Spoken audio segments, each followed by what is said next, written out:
She was just a black woman, quietly resting on her flight. Nobody knew her story. But when the captain's urgent voice echoed through the cabin, "Is there a fighter pilot on board?" everything changed. Passengers froze, the crew panicked, and secrets long buried came to light. What happened next shocked the entire plane, and the world watching afterward. The hum of the engines was steady, almost hypnotic. Passengers leaned back in their seats, some dozing, some watching movies, others tapping on phones. It was a full flight from New York to Los Angeles, a mix of business travelers, families, and tourists. Near the front of the cabin, in a wide first-class seat, a black woman sat with her head resting gently against the window. She was asleep, her breathing calm, her arms folded lightly across her chest. To most people glancing at her, she seemed ordinary, maybe a professional on a business trip, maybe someone visiting family. But appearances can be deceiving. As she slept, the cabin was interrupted by a sudden ding. The intercom crackled. "Ladies and gentlemen," came the captain's voice, calm but with an edge of tension. "If there is anyone on board with military flight experience, particularly fighter pilot training, please press your call button immediately." The words rippled through the plane like an electric shock. Passengers exchanged startled looks. A fighter pilot? On a commercial flight?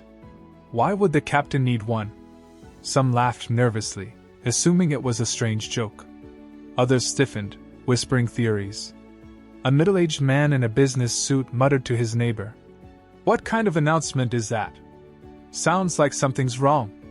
Flight attendants hurried down the aisles, their smiles gone, replaced with tight, professional expressions. Something was happening. Something serious. The woman near the window shifted in her sleep but didn't wake. She remained still, as the buzz of whispers grew around her. One passenger, a white man in his 50s, sneered. "Figures," he said loudly. "Like there's gonna be some fighter pilot sitting in here. What is this, a movie?" His chuckle carried across the row. Another passenger snapped back at him. "Shut up, man. If the captain's asking, it's real." The tension climbed higher. The captain's voice returned, sharper this time. "If you are a qualified fighter pilot, please identify yourself immediately. This is urgent." A collective chill ran through the cabin. In row 12, a teenage boy leaned toward his mother and whispered, "Mom, what's going on? Why would he need a fighter pilot?" His mother shook her head, trying to calm him, but she looked just as worried. At the back of the plane, a nervous murmur started. "Are we under attack? Did something happen outside?" The woman still slept. But then, a sudden bang. The entire plane shuddered. Drinks rattled, a baby cried, and the captain's voice broke through again, this time with urgency barely contained. "Ladies and gentlemen, please remain calm. Everything is under control. I repeat, remain calm." The passengers didn't remain calm. Panic surged. The whispers turned into frantic chatter. "What was that?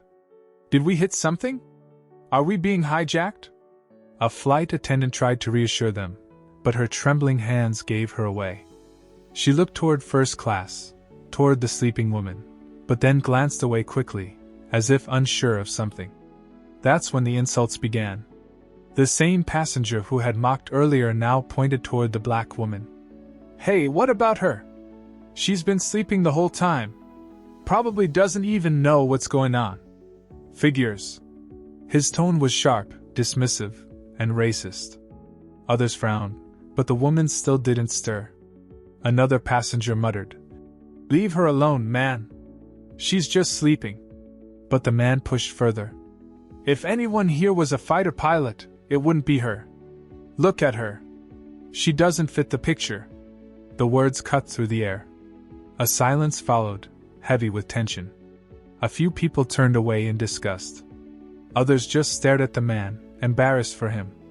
Then, almost on cue, the captain's voice boomed louder than before. "Is there a fighter pilot on board? We need immediate assistance." This time, the sleeping woman stirred. Her eyelids fluttered, and slowly she opened her eyes. She looked around, confused at first, then gradually more focused. The murmurs reached her. Fighter pilot. Urgent. Someone needs to step up. She blinked, then sat up straighter. The racist man noticed her waking and scoffed. Oh, great. Sleeping Beauty finally decides to wake up. Don't worry, sweetheart, you just keep napping. The real works for someone else. But he had no idea how wrong he was. The woman calmly brushed a strand of hair from her face. She didn't answer him. Instead, she reached under her seat, pulled out a sleek black case, and set it gently on her lap. Her movements were precise, deliberate, almost rehearsed. Passengers nearby leaned in, curious, uneasy. The case looked official, almost military. The racist man frowned. What's in there? Some makeup kit? He chuckled to himself, but his laugh was forced this time. The woman looked at him with quiet intensity. Her eyes were sharp now, fully awake, alert. She didn't say a word. Instead, she slowly unzipped the case. Inside lay documents, carefully arranged, and a badge gleaming under the cabin lights. The letters were unmistakable: U.S. Air Force, fighter pilot certification. Gasps filled the cabin. The racist man's smirk vanished. His mouth hung open, words caught in his throat. The woman finally spoke, her voice calm, steady, carrying authority. Tell the captain, she said, locking eyes with the nearest flight attendant. There's a fighter pilot on board. The entire cabin went silent. The flight attendant froze for a moment, then nodded rapidly, almost stumbling as she rushed to the intercom. The woman closed her case, slid it under her seat again, and leaned back with the composure of someone who had been here before. Someone who had faced real danger, not just whispers on a plane. Passengers stared at her in awe, whispers swirling like wildfire. She's a fighter pilot? No way, she looks so calm. Did you see that badge? Even the teenage boy in row 12 lit up, whispering to his mom. Mom, she's the one. She's the fighter pilot. But if anyone thought the drama was over, they were wrong. Because this was just the beginning. The cabin buzzed with restless energy. What had started as a normal flight was now thick with tension. The passengers couldn't stop glancing at the black woman in first class, the one who had calmly pulled out a military badge proving she was a U.S. Air Force fighter pilot. For a long moment, no one spoke. Even the children, sensing the gravity, sat quietly. Only the steady drone of the engines filled the silence. Then the intercom crackled again. Ladies and gentlemen, we are currently experiencing a situation that requires immediate assistance. Please remain seated and calm. To the passenger who identified as a fighter pilot, please make yourself known to the crew. All eyes turned toward her. The woman, composed and unflinching, rose slowly from her seat. Her uniform was civilian, but her posture radiated authority. She moved with precision, every step measured. The same white man who had mocked her earlier shifted uncomfortably in his seat. His earlier arrogance drained away, replaced with embarrassment. He muttered under his breath, "This can't be real." But nobody paid him any mind now.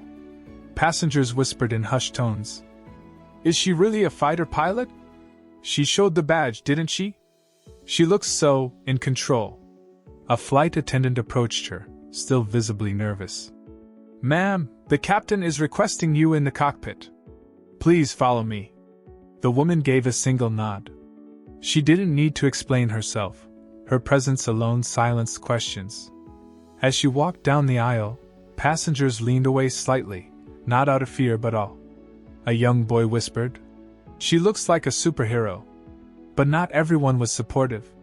From row 9, a middle-aged woman scoffed, loud enough for others to hear. "Oh, come on! A woman? And a black woman at that? This is ridiculous. They can't be serious." Several heads turned sharply toward her. A younger passenger snapped, "Did you not see the badge? Sit down and shut your mouth." The racist passenger from earlier chimed in bitterly, "She's probably faking it. Anybody can print a badge." The cabin divided instantly, some glaring at him with disgust, others shaking their heads in disbelief at his ignorance. But before the tension could boil further, the plane lurched. Oxygen masks rattled above, a sharp dip sending gasps through the cabin. The intercom buzzed again, this time the captain's voice urgent. Ladies and gentlemen, turbulence is not the issue. We have a systems malfunction. Navigation assistance is required immediately. We're working the problem, but if there's a fighter pilot on board, we need you now. The woman stopped mid-aisle, turned her head slightly toward the racist passenger, and locked eyes with him. Her gaze was sharp, unwavering. Then, without a word, she resumed walking toward the cockpit. The cabin was silent again, except for the rapid beating of nervous hearts. The door closed behind her with a heavy click. Passengers leaned forward, straining to see, but only muffled voices carried through. The captain, a tall man with graying hair, stood from his seat. His eyes widened when he saw her badge. Thank God, he muttered. We've got a navigation system glitch that's throwing off altitude readings. We need eyes and instinct. We need someone who can think like a combat pilot. The co-pilot added. We can't trust autopilot right now. It's not responding. The woman nodded calmly. Show me the readings. Her tone left no doubt. She was in command now. Without the distraction of the intercom, passengers filled the silence with speculation. What's going on up there? Why would they need her if everything was fine? Something's wrong with the plane, isn't it? Fear thickened the air. The racist passenger grew louder, feeding the panic. This is insane. They've let some random woman into the cockpit. Do you people even realize what's happening? We're all going to die because of this joke. A younger man, muscular and confident, stood up. Sit down before someone makes you sit down. That woman is the only one who looks like she knows what she's doing. You don't. The cabin erupted with murmurs of agreement. Someone clapped. Others nodded. The racist man sank lower in his seat, glaring but saying nothing. A flight attendant rushed by, her face pale. A passenger grabbed her arm. Miss, what's happening? Are we safe? She hesitated, forcing a shaky smile. The captain is working on it. Please stay calm. But her eyes betrayed her fear. Minutes ticked by like hours. The cabin was tense, every passenger waiting, listening for news. The plane jolted again, sending bags tumbling from the overhead bins. Screams erupted, children cried, and several people clutched armrests until their knuckles turned white. In the chaos, the mother from row 12 held her son tightly. He whispered, Mom, will she save us? The mother squeezed him close and said, Yes. She will. Back in first class, the racist man shook his head violently. This is madness. She's not qualified. If we crash, it's on the captain for letting her in there. But an elderly black woman across the aisle spoke up, her voice trembling yet firm. You hush your mouth. That woman's carrying the weight of all of us right now. Don't you dare doubt her. Her words silenced him more effectively than any threat. The intercom buzzed. The captain's voice, steadier now, came through. Ladies and gentlemen, I want you to know that thanks to our passengers' expertise, we are regaining control. She is assisting us with manual recalibration of our instruments. Please remain calm and trust that we are in good hands. The cabin erupted, cheers, applause, and sighs of relief. The tension melted slightly, but not completely. The racist passenger muttered again. So she fiddled with a few buttons. Big deal. Let's see if she can land this thing. This time, no one responded. He was irrelevant now, drowned out by the collective faith the cabin had placed in her. The woman sat in the jump seat, headset on, eyes locked on the controls. She spoke calmly, with authority, guiding the co-pilot through adjustments. Stabilize pitch. Hold altitude at 32,000. Manual override on autopilot NAV now. The captain followed, sweat beading on his forehead. He glanced at her in awe. You're saving this flight. Who are you? She replied simply. Someone who doesn't quit when lives are on the line. Even with some stability, emotions ran high among the passengers. One woman prayed aloud, clutching a rosary. Another man scribbled frantically in a notebook, as if writing a last letter. A young couple held hands tightly, whispering promises to each other. But there were also moments of unity. The teenager in row 12 offered his blanket to a shivering elderly man. A businessman who had been impatient at boarding now helped calm a crying child. Strangers leaned on each other, realizing their fates were tied together. And at the heart of their fragile hope was the black woman, the fighter pilot who had stepped forward when no one else could. Unable to stand the praise any longer, the racist passenger snapped. He stood, his voice booming. "This is a scam. You're all fools for believing it. She's no savior. She's a liability." The cabin turned on him instantly. A muscular man rose again, this time stepping right into his space. "Sit down." When the man refused, a ripple of passengers stood in unison. It wasn't just one person against him now, it was the entire cabin. He paled, realizing he was outnumbered, and slowly slumped back into his seat. The message was clear, his voice no longer mattered. The plane jolted again, but this time, it corrected smoothly. A collective breath of relief filled the air. The intercom chimed once more. "Ladies and gentlemen, thanks to our fighter pilot on board, we have stabilized flight. We will be preparing for an emergency landing shortly. Please remain seated and follow instructions from the crew." Gasps. Relief. A new kind of fear, but one laced with hope. The boy in row 12 whispered to his mom, "She is saving us." His mom nodded, tears in her eyes. The cabin began to believe not just in survival, but in her. As the woman worked in the cockpit, steady and composed, the passengers in the cabin sat united in shared fear and fragile faith. They didn't know her name. They didn't know her story. But they knew she was their only chance. And as the captain announced preparations for an emergency landing, one question lingered over everyone. Would she be able to finish what she started? The cabin lights dimmed slightly as the announcement crackled again. "Ladies and gentlemen, this is your captain. We are initiating emergency landing procedures. Please fasten your seatbelts and prepare for descent." The air grew heavy.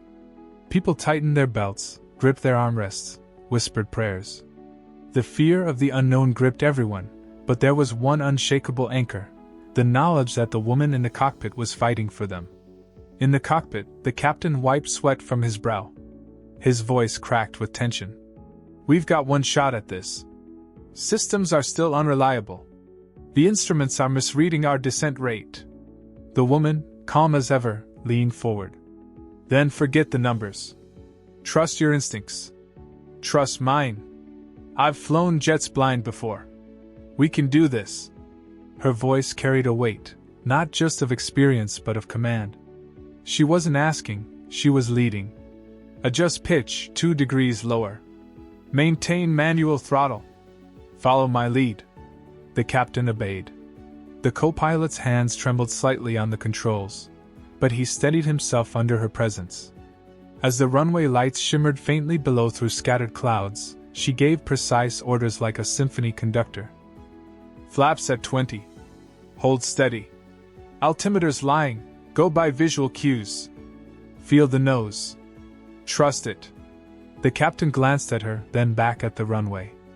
And for the first time, his voice steadied. "I trust you." The cabin felt like a pressure cooker. Passengers braced, some holding hands, others clutching seatbacks. The racist man muttered under his breath, rocking nervously. The elderly black woman who had defended the pilot earlier clasped her hands in prayer. A child whimpered. "Are we gonna crash?" His father whispered. "No, son. We've got the best pilot in the sky." A ripple of hope moved through the rows. The plane shook violently as it dropped lower, and oxygen masks swung again. Gasps and cries filled the air. But there was no chaos, no screaming, just tense, waiting silence. Everyone trusted her, whether they admitted it or not. Back in the cockpit, alarms blared. The woman ignored them. "Disregard. Stay focused. Visual approach only." The runway lights grew larger, clearer. "Flaps full. Gear down. Keep her nose steady, steady." The wheels screeched against the tarmac.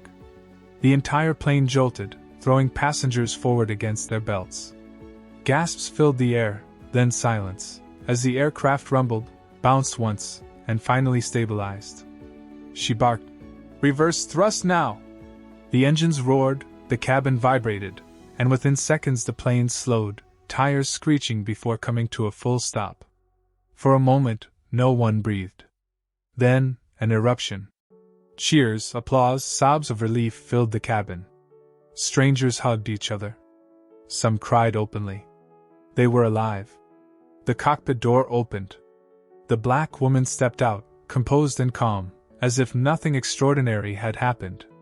But her eyes carried the weight of what she had just accomplished. Every passenger's gaze locked on her. The racist man looked down, shame washing over him. The mother from row 12 clutched her son, whispering, "See? I told you she would save us!" The captain followed behind her, his voice booming across the cabin. "Ladies and gentlemen, allow me to introduce the reason we are all alive tonight. This woman is not just a fighter pilot. She's one of the finest we have. A decorated combat veteran. She saved every single soul on this plane." Applause roared, louder than the engines ever had. People stood, clapping, cheering, some chanting, "Thank you! Thank you!" The racist man tried to shrink into his seat, but the passengers around him glared. One finally said, "You should be ashamed. She carried us when you doubted her." The woman raised a hand, quieting the cabin. Her voice was calm but firm. "I didn't do this alone. The captain and crew trusted me. That's what matters. In the air, it doesn't matter who you are, only what you can do when lives are on the line." Her words silenced the room, leaving only admiration. As passengers began to disembark, many stopped to shake her hand, some in tears. The elderly woman who had defended her earlier held her hand tightly. "God sent you here today." "Thank you, child." The young boy in row 12 tugged her sleeve shyly. "I want to be like you when I grow up." She knelt, smiling warmly. "Then be brave, be kind, and never let anyone tell you what you can't do. That's how you fly higher than anyone expects." The boy grinned, his fear replaced with inspiration. Outside the plane, fire trucks and emergency crews swarmed. The captain, standing at the bottom of the stairs, turned to her. His face was lined with exhaustion, but his eyes shone with gratitude. He snapped to attention and saluted. A captain of a commercial jet saluting her, the fighter pilot who had saved them all. The crew followed suit, some bowing their heads, others clapping softly. Passengers gathered near the gate, still applauding, still whispering about her courage. The racist man slunk away, unnoticed and unimportant now. His voice, once loud, had been silenced by truth. The woman didn't seek attention. She simply adjusted her jacket, nodded at the captain, and walked into the terminal, blending into the crowd. To most, she would look like any other traveler. But to those on that flight, she would forever be remembered as the quiet, unshakable hero who carried them through the storm.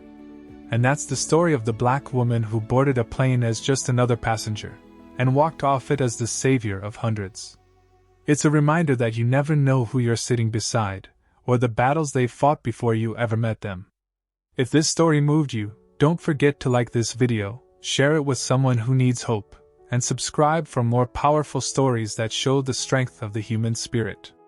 Because sometimes, the quietest person in the room is the one who can change everything.